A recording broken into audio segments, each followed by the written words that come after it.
Vidas ejemplares. San Basilio o la grandeza de la humildad.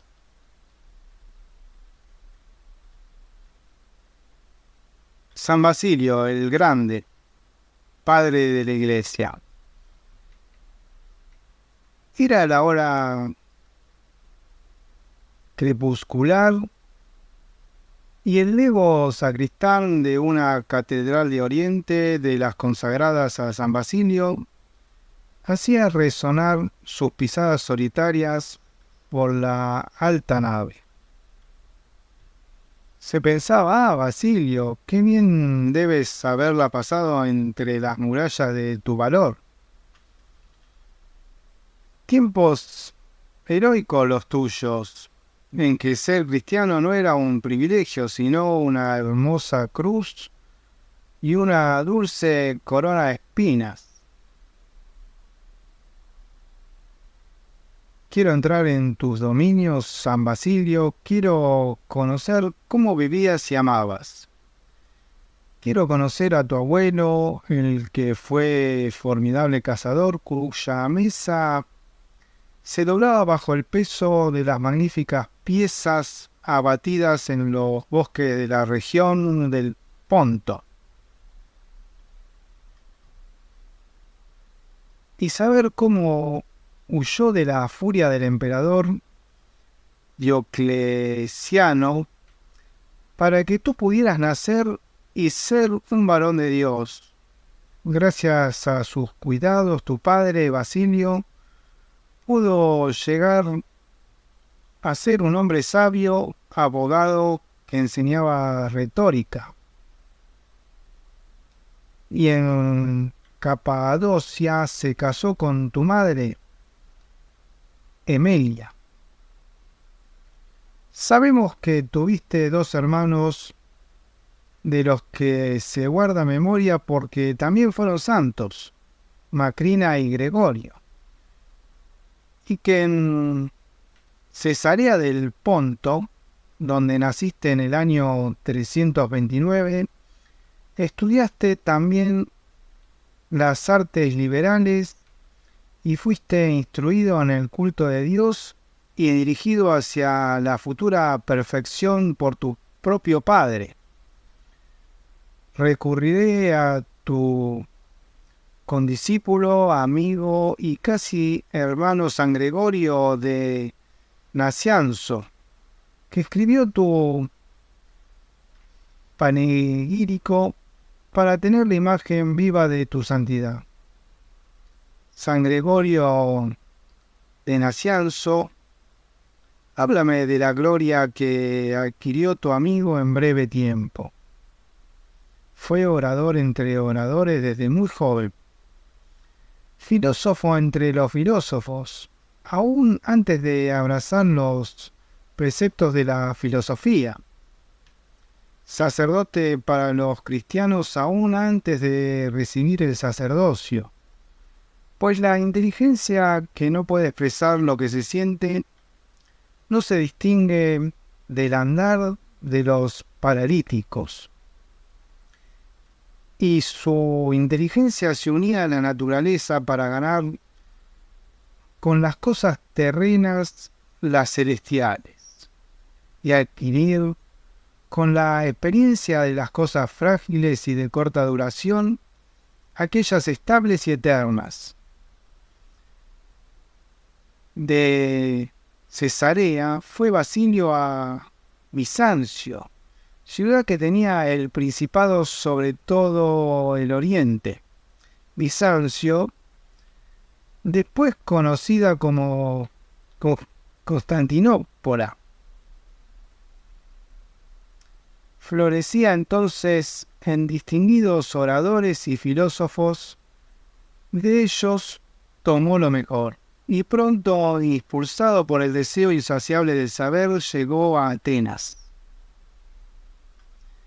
Había en Atenas muchos jóvenes tontos y vanidosos que se agrupaban en torno a su maestro, pero había también jóvenes nobles e ilustres dentro de esos estudiantes.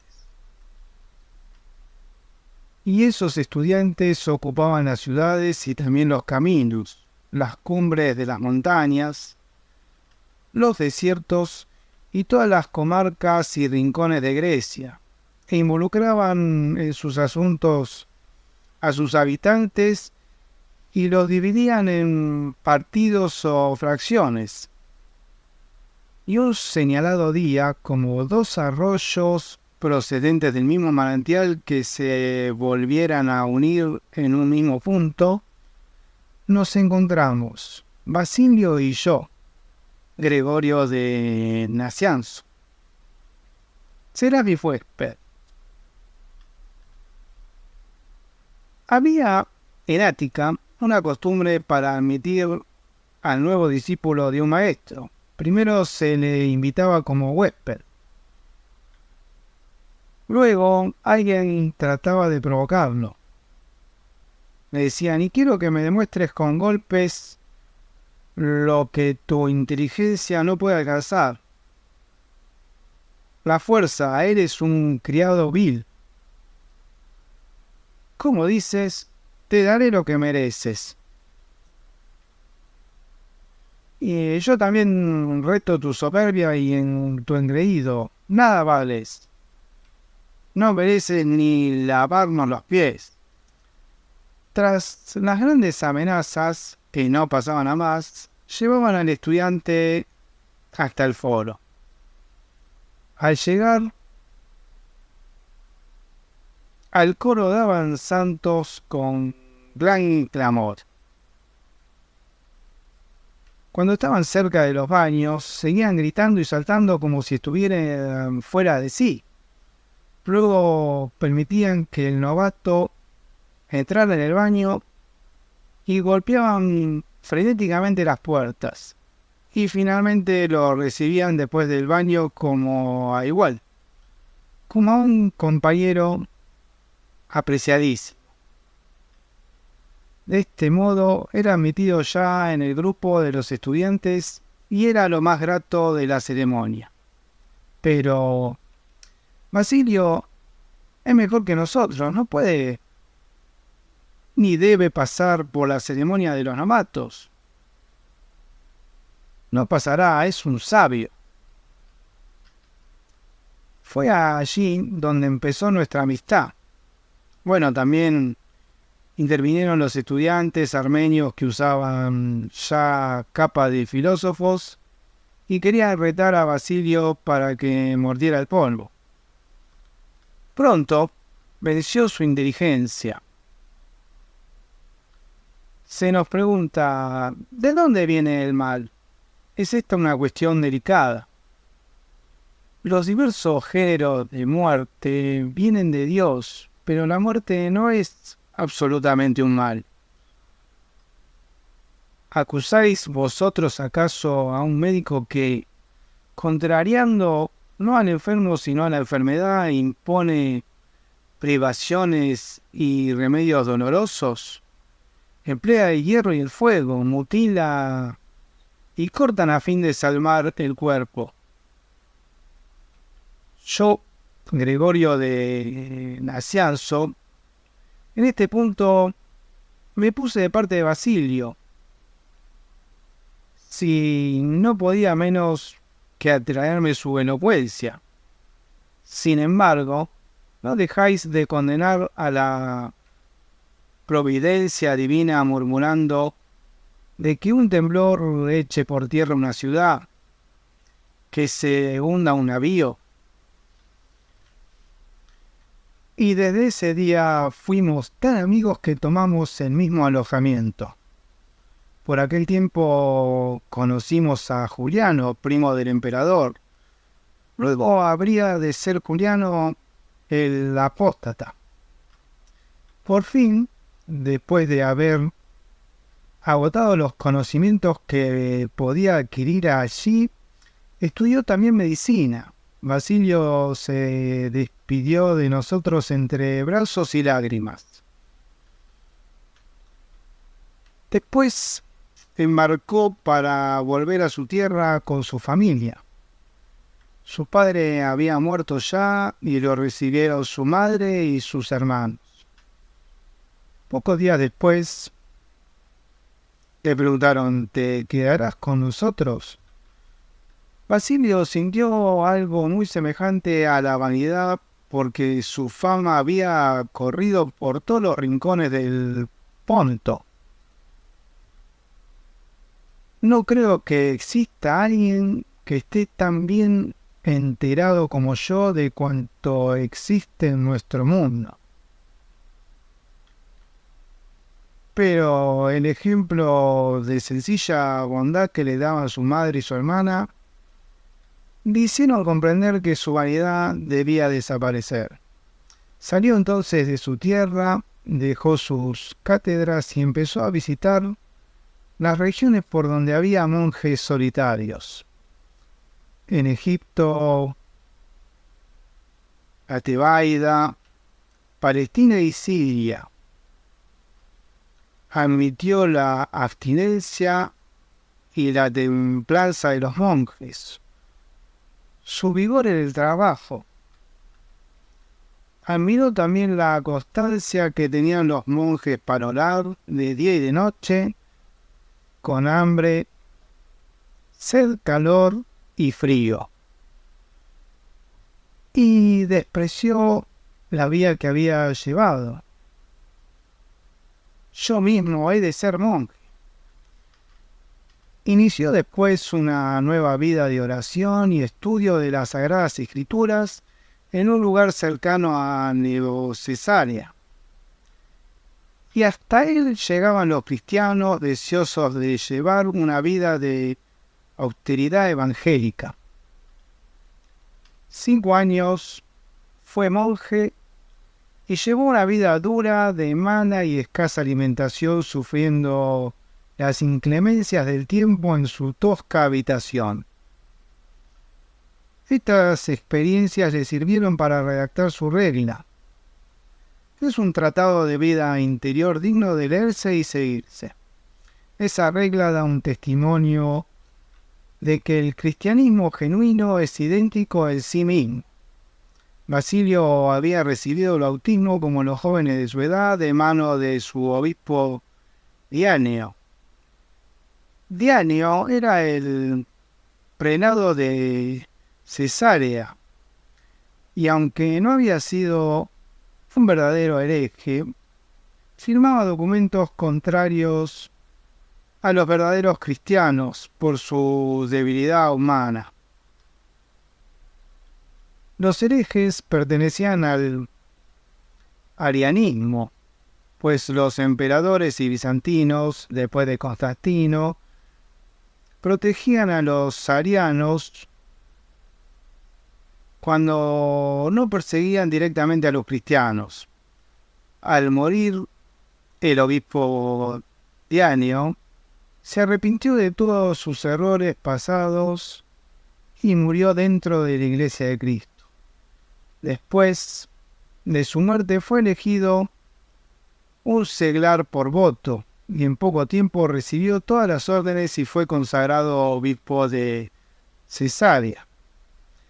Entretanto, había subido al trono Juliano el Apóstata, que haga morir a los que no quieran hacer sacrificios a los antiguos dioses, y a orden nuestro emperador que sean abiertos los templos de nuestros antiguos dioses y prohíbe a los maestros cristianos el ejercicio de la enseñanza.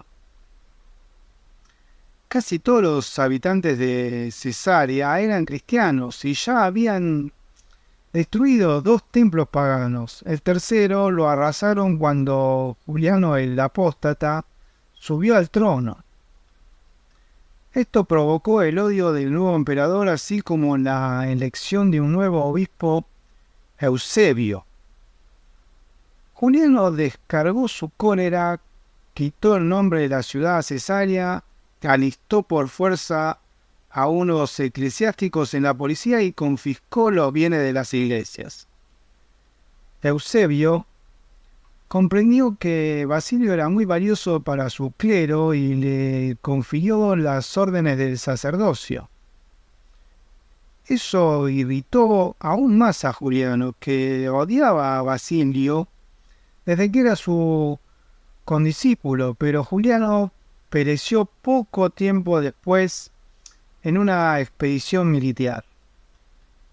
Al nuevo emperador Joviano supo actuar prudentemente y apaciguar la reacción pagana sin usar la violencia.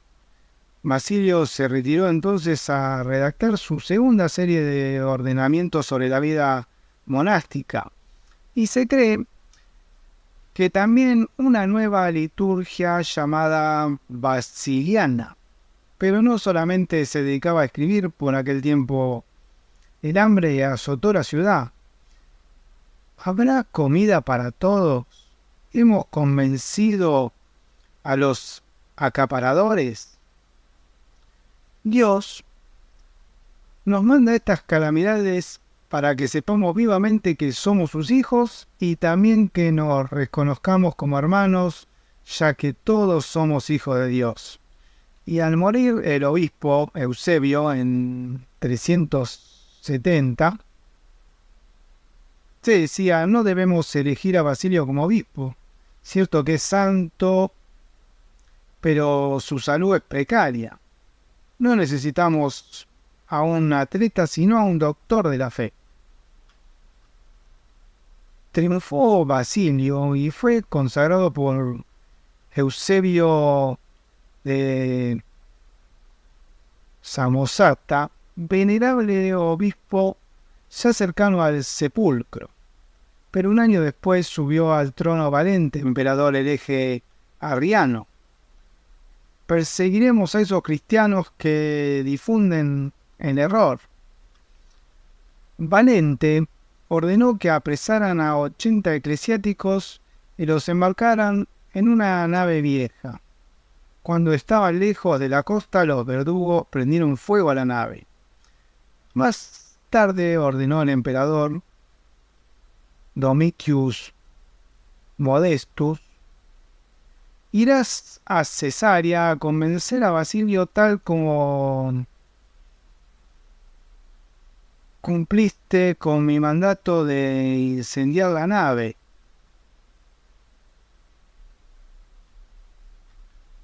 Basilio fue citado a la presencia del cruel Domitius. ¿Qué razones tienes para oponerte al emperador y desobedecerlo? ¿Qué significa esa pregunta y cuál es la desobediencia? Tú no sigues la religión del emperador, los demás se han sometido. Mi emperador me lo prohíbe, dijo.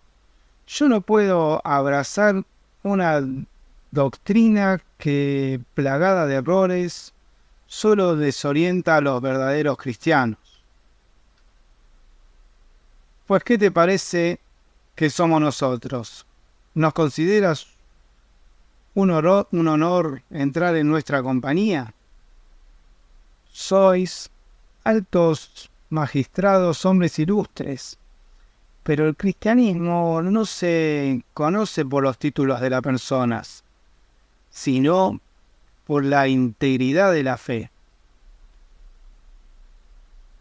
¿Qué? ¿No temes esta autoridad? ¿Por qué voy a temer? ¿Qué va a suceder? ¿Qué es lo que voy a sufrir? ¿Qué vas a sufrir? Un castigo de tantos como puedo hacer uso en virtud de mi autoridad. ¿Cuáles son? A ver, dímelos. La confiscación de bienes, el destierro, los tormentos, la muerte. Entonces, acepto esos castigos. ¿Qué? ¿Estás loco? En primer lugar, no estoy expuesto a la confiscación de bienes, porque nada tengo. A no ser que tengas necesidad de estos vestidos y de algunos libros. Eso es mi capital. Tampoco conozco destierro alguno, porque estoy circunscrito a ningún lugar, ni tengo por mí a esta tierra que en ahora habito. Toda la tierra es de Dios, en la cual soy un advenedizo y un peregrino. Los tormentos, mi cuerpo está tan frágil que al primer golpe sucumbirá, y la muerte sería para mí un beneficio porque más pronto me enviará a Dios para quien vivo. Se le dijo: ninguno hasta la fecha me ha hablado así, Basilio, ni ha usado de tanta libertad. Debemos ser humildes y clementes para con todos, pero cuando se nos pone a prueba por Dios, nos sirven de estímulo las cuchillas. Que se nos amenace con lo que quieran y usen de todo su poder, pero sepa el emperador que no podrá someternos a sus doctrinas impias. Pensó: este hombre tiene una virtud y un valor admirables. Dijo: hemos terminado, puedes irte. Poco después, dijo: señor, hemos sido derrotados por ese obispo. Es superior a todas las amenazas y solo nos queda el camino de la violencia. No, la violencia no. Aunque el hierro se ablandara por el fuego, no dejará de ser hierro. El emperador no se convirtió, pero llegó al templo en el día de Navidad a llevar sus dones. Nadie se había movido cuando el emperador entró hasta que Basilio vio que vacilaba como sufriendo un vértigo. El emperador decía: Dios mío, he perdido la vista. Recuperó la vista y se puso a conversar con Basilio. Y fue la voz de Dios que se le escuchaba por sus labios. Tenga benevolencia con Basilio y sus fieles, porque son hombres de Dios, dijo el emperador. Basilio le contestó: pues Basilio investigó todas las cosas que son del espíritu, apartando los ojos de las cosas presentes, los dirigió a las venideras. Su libro, el Hexamerón, nos lleva hasta el Creador, y todo su pensamiento nos llevarían de profundidad en profundidad, de un abismo a otro, la luz hacia la luz. Y lo que dijo sobre las buenas costumbres purificó los cuerpos, a quienes hizo templos de Dios, instrumentos musicales fueron tocados por el Espíritu Santo. Le contestó: gracias, San Gregorio de Nacianzo, has iluminado mi espíritu con la grandeza de San Basilio. Visitaba a San Basilio las iglesias lejanas, pues a la vez que escribía y luchaba contra los herejes, ejercía personalmente la caridad. No era ni áspero ni autoritario. Todos tenemos que contribuir en la medida de nuestras fuerzas al reino de Dios. Y la divina providencia obra por nuestras manos. Tenemos pues gran responsabilidad para con nuestros hermanos. Enviaba cartas a sus subordinados y siempre fue pastoral y cuidadoso con todos. Todo en él era un testimonio de la existencia de Dios y de su gracia. El mismo emperador Valente ordenó que el santo fuera hasta Armenia para nombrar nuevos obispos. Los obispos tenían autoridad judicial.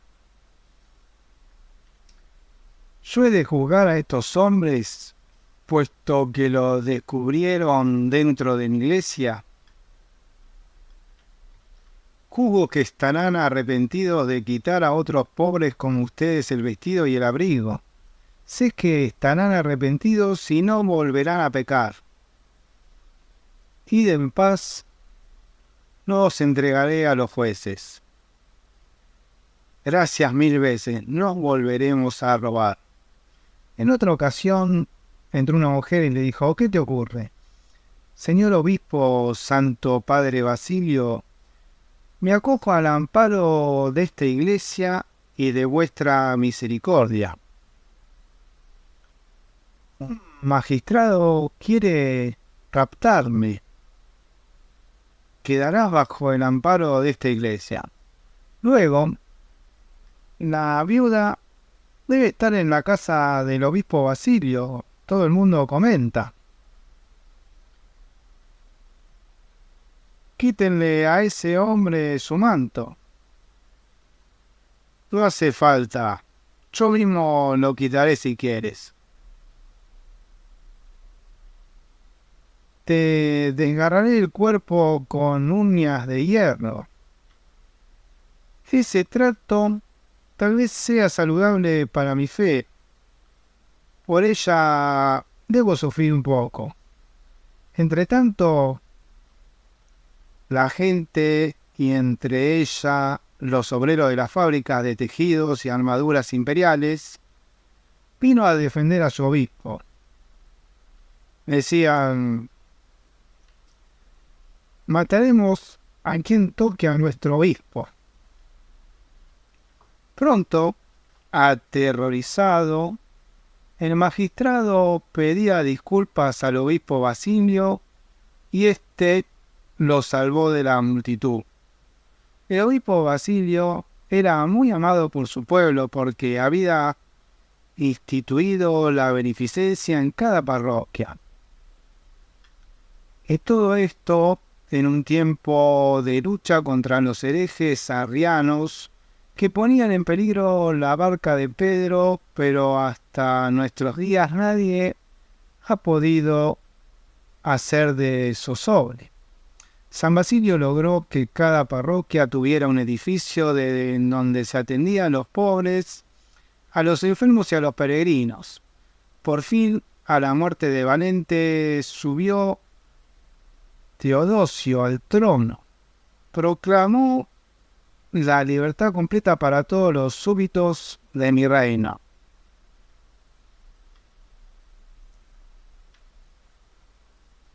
Para el obispo Basilio, la paz religiosa habría sido un gran consuelo si hubiera tenido una salud menos endeble, pero a los 49 años tenía el aspecto de un anciano. Estaba moribundo. Cuando ya casi estaba muerto, Dios hizo el milagro de que pudiera dirigir consuelos, palabras piadosas y nombramientos para sus sacerdotes. Sus últimas palabras fueron las del Salvador. En tus manos encomiendo mi espíritu. Cristianos, judíos y gentiles acompañaron a su última morada a San Basilio el Grande, grande por sus maravillosos escritos y por su eminente santidad. Es uno de los principales padres orientales de la Iglesia.